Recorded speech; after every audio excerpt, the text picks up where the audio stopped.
સત્તા પ્રાપ્ત થયા પછી ક્યાંક શરમ આવતી હોય તો ગામ મૂકી આવે, કોઈકને શરમ આવતી હોય તો એ વૃદ્ધાશ્રમમાં મૂકી આવે. આજે આપણે જ જો આ ધરતી પરથી આ સંકલ્પ લેશો તો એ માત્ર વરાછા, કતારગામ, સીમાડા, મોટા વરાછાની અંદર બદલાવ નહીં, પરંતુ મને ખબર છે કે અહીં બેઠેલા ને અહીં બેઠેલા લોકોની જે શક્તિ છે એ શક્તિ ગુજરાત ભરની અંદર બદલાવ લાવી શકે. હું આજે આપણે બે હાથ જોડીને નતમસ્તક વંદન થઈને એક ખાલી વાયદો લેવા આવ્યો છું, અને એ વાયદો એ હોવો જોઈએ કે સમાજના કોઈ બી ટ્રસ્ટની અંદર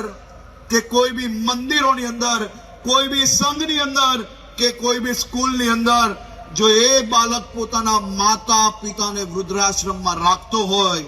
એ બાળક જો એના માતા પિતાને સરખી રીતે ના રાખતો હોય તો આ ટ્રસ્ટોની અંદર એનું ફંડ ના લેવું જોઈએ,